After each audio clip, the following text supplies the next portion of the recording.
Avant la vidéo Affaire Aliko Dangote et la mafia économique black, je vous donne les clés pour reconnaître ces Africains ou ces Afrodescendants qui détestent leur négritude ou africanité. Après cette vidéo, nous parlons du comment ensemble on peut faire beaucoup plus d'argent. Choisissez ce que vous regardez. Blaf, bonjour, Africains, Africaines, Afrodescendants, Afrodescendantes, je vous salue. Nous allons aujourd'hui, on continue à parler d'argent, d'économie. Vous allez comprendre aujourd'hui ce que sont tous ces afrodescendants complexés. Ce que je décris dans beaucoup de ces audios, qui économiquement font n'importe quoi. Dès qu'ils ont le moindre boulot, ils vont acheter la grosse voiture. Dès qu'ils ont le moindre petit poste de cadre, tout de suite ils se prennent pour des multimilliardaires.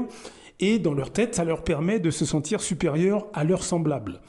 On le sait déjà, ces gens sont complexés, ont une mentalité d'esclaves. Mais le dire comme ça, c'est insuffisant.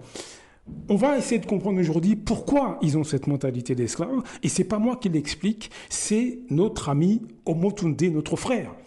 Il y a une vidéo où il parle de l'étude de la lumière, mais il donne des indications assez importantes sur l'origine des savoirs du monde. Alors la vidéo, c'est NK Omotunde, étude sur la lumière, Canal 10 Focus. C'est sur la chaîne Anijar Multimédia. Je vous passe un petit extrait, on en parle juste après. Après, c'est cette dame-là dont on a oublié le nom et bon, des explications un peu très légères, donc très évasives. Alors, il faut savoir que la réalité, notre réalité commence ici. C'est-à-dire que les grands savoirs, les savoirs de l'humanité sont présentés comme étant l'apanage des personnes d'ascendance européenne. Et lorsqu'on parle du manque de confiance des personnes ressortissantes des pays du Sud, ça vient de là aussi. Parce que si vous étiez dans le domaine de la religion, tous les saints seraient blancs, Jésus serait blanc, Dieu serait blanc. Donc, vous voyez bien que ça, c'est ce qu'on appelle de la mise en scène historiographique. Le truc, c'est que comme vous avez un système qui sous-tend ce discours en le finançant, donc ça fait que les discours au contraire qui ne seraient pas financés n'auraient pas la même aura médiatique, c'est-à-dire dans les documentaires et les magazines et compagnie. Et c'est comme ça que finalement, je dirais, une certaine idée des rapports entre les humains prennent corps en donnant l'impression aux jeunes d'ascendance européenne que le savoir est redevable au cerveau des Européens et que les autres étaient spectateurs. Il faut savoir que dans la réalité, tout cela est complètement faux.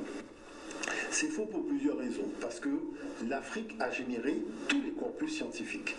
Mais ce qui est très étrange, c'est que ce sont des corpus qui ont été générés à des états d'aboutissement moderne. C'est-à-dire notre modernité est toujours basée sur ce que l'Afrique a fait. Quand vous prenez l'année de 365 jours, un quart avec 12 mois, ça vient... Est-ce qu'on a inventé quelque chose depuis, en fait, en réalité? C'est-à-dire que l'homme, en fait, nos ancêtres ont considéré que le vrai inventeur, c'était Dieu. Qu'on ne faisait que découvrir ce qu'il avait inventé. C'est pour ça qu'on n'a pas eu la démarche d'indexer le nom de quelqu'un à une découverte. Puisque la notion de science sacrée, c'était que tout domaine scientifique a un fondement, c'est de collaborer à la vie. Donc, et de faire passer l'énergie du créateur de la création. Donc c'est pour cette raison que les choses n'étaient pas aussi basées sur l'ego, puisque avec l'arrivée des Grecs, Pythagore a fait ci, Thalès a fait ça. On aurait dû avoir le théorème de Yabessou, mais il n'avait pas voulu donner son nom. On est dans l'ego, on est aussi dans l'escroquerie, il faut quand même se le dire. Surtout. Mais le but du jeu, c'est de se donner une espèce de civilisation qui aurait l'ascendant sur tout le monde. Et quand je vois par exemple des documentaires où le discours est fait comme ça, par exemple à Mayotte ou Papouasie-Nouvelle-Guinée, quand les Européens se présentent comme les inventeurs de tout, en présentant leur Jésus blanc et compagnie, on voit bien que finalement jusqu'à aujourd'hui on est encore dans la même escroquerie que l'époque du 15e et 16e siècle. Donc ces noirs complexés qui ne savent pas ce que Omotunde vient de nous dire, eux, ça ne les intéresse pas, ça. Eux, ils attendent que les informations viennent du monde occidental. Mais encore une fois, un monde occidental qui manipule l'information. C'est pour ça que vous avez des gens qui se défrisent les cheveux, blanchissent la peau, comme je l'ai dit, ils achètent des belles voitures pour frimer devant leurs semblables. Ils sont contents parce qu'ils ont un accent français, bien parisien ou américain ou que sais-je encore. Ils se sentent supérieurs à quelqu'un qui a un accent, par exemple, martiniquais, guadeloupéen, congolais, ivoirien, etc. Donc, ces esclaves ne comprennent rien à rien et économiquement parlant, en fait, ils donnent leur argent. Ils donnent leur argent par le biais d'achats de voitures, de grosses maisons, de montres, de téléphones, etc. Eh bien, ils donnent leur argent à des gens qui s'en foutent d'eux. Est-ce que vous comprenez? Ils ne se servent pas du système pour s'enrichir personnellement, non. Non, ils donnent l'argent à partir d'un salaire, ils donnent l'argent à des gens qui, en fait, les manipulent. Parce que, en réalité, voilà ce que nous devrions faire. Écoutez Omotunde, on en reparle juste après. Sur le plateau du jeudi anthropologie avec notre professeur des humanités classiques africaines, Nusere Kalala Omotunde. Et là, on va passer au cours du jour, puisque vous nous avez donné votre avis effectivement sur la lutte et donné quelques conseils.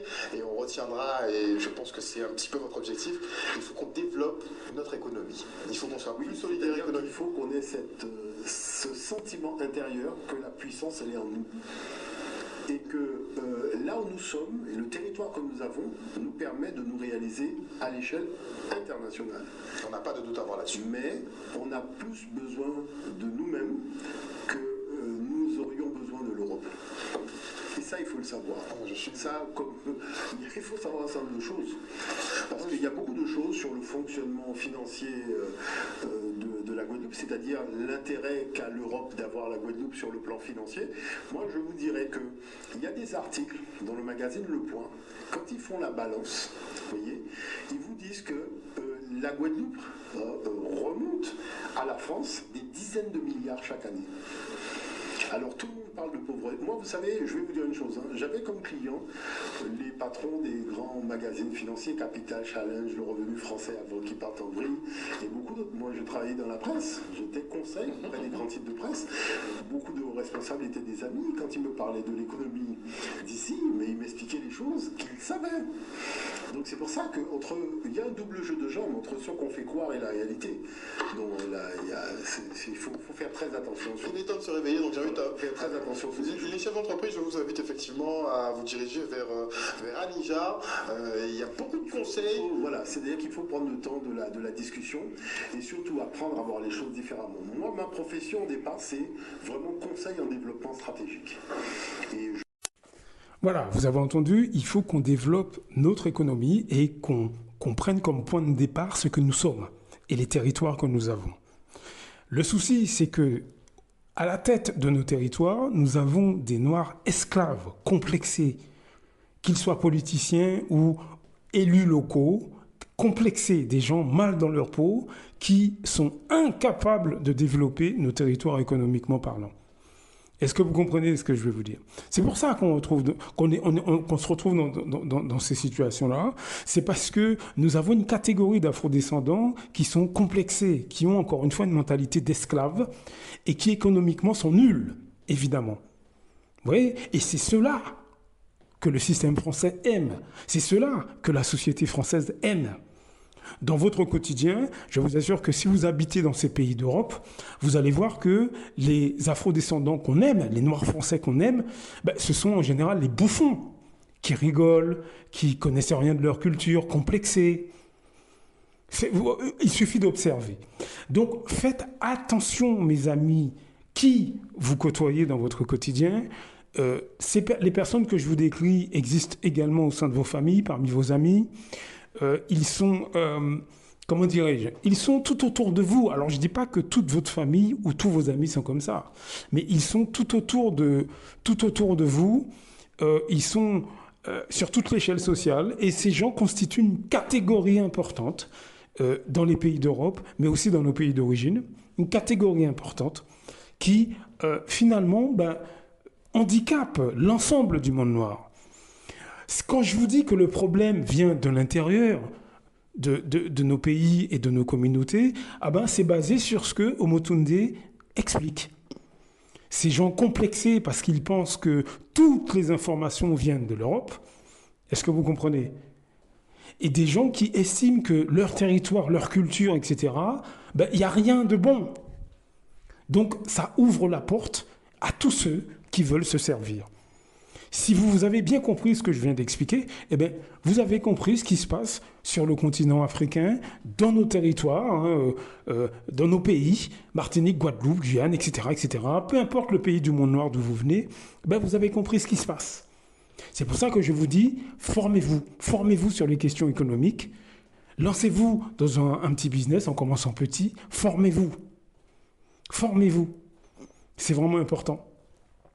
Ayez une plus grande culture financière. C'est extrêmement important. Parce que ça va vous donner les outils pour comprendre ce qui se passe. Ça va vous donner, je dirais, une vision beaucoup plus large des choses. Bien sûr, connaissez votre histoire, ça c'est clair et net. Omotunde l'a dit dans le petit extrait, allez voir la vidéo, connaissez votre histoire, on est entièrement d'accord. Mais également sur les questions économiques. Les grands concepts que l'on connaît étaient déjà utilisés dans l'Égypte ancienne. Il y avait déjà des gestions de l'argent. Est-ce que vous comprenez? Là, par exemple, la valeur de l'or, vous avez Mansa Moussa qui avait déjà compris la valeur de l'or.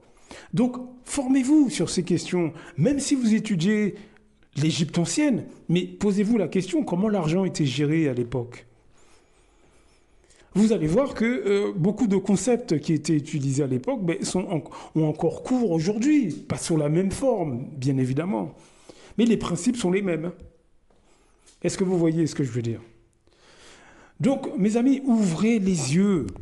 Ouvrez les yeux et attendez-vous à ne pas être aimé, évidemment, par une partie de vos semblables et par les gens d'une manière générale qui ont l'habitude d'avoir des afrodescendants rigolards, incultes et qui sont complexés devant eux. Comme Omotunde l'a expliqué. Donc, ouvrez les yeux. Blaf! À très bientôt.